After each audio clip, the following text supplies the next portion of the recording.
Hi friends, my name is Sarah and I'm currently the Intentional Interim Minister with St. Andrew's United Church in Lacombe, Alberta. If you're watching this video, it means that you received the link via the email letter that I sent out to the St. Andrew's Community of Faith, or you might have found it via our website or our Facebook page, or even this channel itself. No matter what brought you here, welcome. My husband John has graciously shared his YouTube channel, The Accessible Faith Project, with us as a place to share my weekly reflections. There are other videos on this channel which are an opportunity to learn more about the Bible, faith questions, and the like. If you'd like to receive notifications when new videos are posted, you can do so by clicking on the little bell icon that says subscribe and signing up. It's completely free. Our reading for today is from the Gospel of Luke, chapter 24, and it tells what happened on the road to Emmaus that first Easter. Luke is the only gospel writer who tells us the story of what happened on the road, but everyone has walked it at one time or another. It's the road you walk when your team has lost. It's the path you travel when your candidate has been defeated. It's the way you journey when your loved one has died. The long road back to the empty house, the piles of unopened mail, to life as usual, if life can ever be usual again. It's the road of deep disappointment, and walking it is the living definition of sad, just like the two disciples in today's story. It takes approximately 2 hours to walk the 7 miles that it takes to get from Jerusalem to Emmaus. And that's how long they have to talk over the roller coaster of events of the previous 3 days. The trial, the crucifixion, the silent procession to the tomb. And then the women's vision of angels and the empty grave. Real death. Rumors of resurrection. They're talking it all over when the stranger comes up behind them and asks them what they are talking about, so that they stop in their tracks to look at him. Are you the only visitor to Jerusalem who does not know the things that have happened there in these days? Cleopas asks him. But the truth is, they are both glad for his company, and so they walk with him, matching their stride to his, as they tell him everything they know. They tell him how things had looked so promising at first, when Jesus impressed everyone with his eloquence and mighty acts, and then how things had gone wrong, bad wrong, so that there was finally nothing for them to do but to go back home, dragging their feet in the dust. We had hoped he was the one to redeem Israel, they say to him, admitting their defeat. We had hoped. Hope in the past tense, one of the saddest sounds that a human being can make. We had hoped he was the one. We believed things might really change, but we were wrong. He died.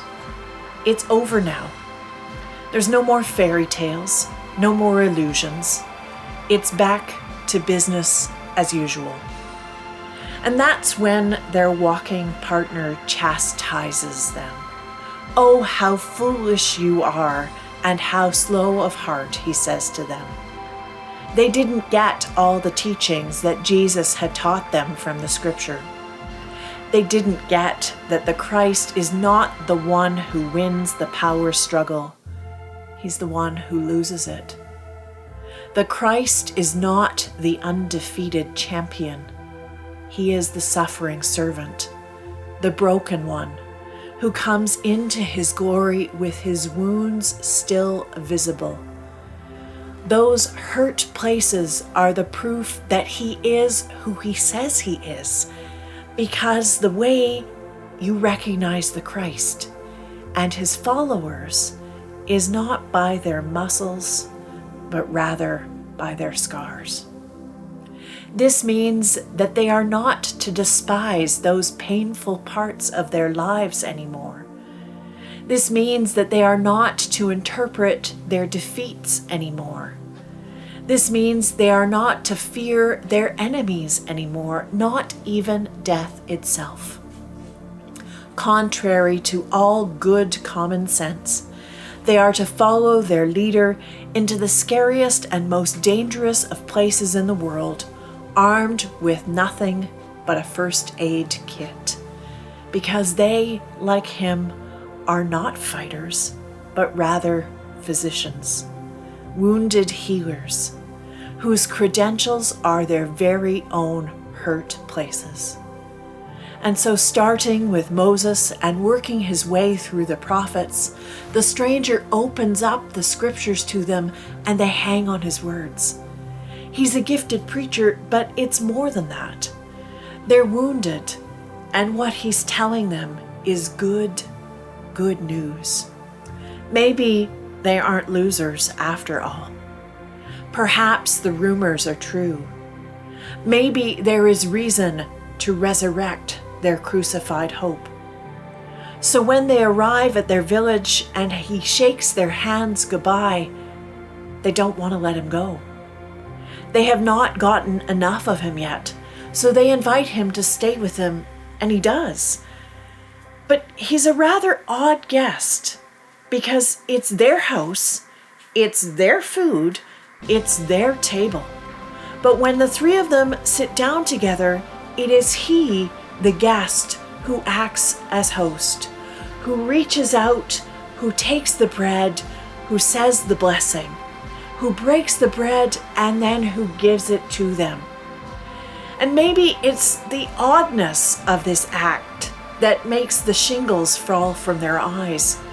Or perhaps it's the familiarity of them, something that they have seen him do many times before. Once on a green hillside with 5 loaves and 2 fish.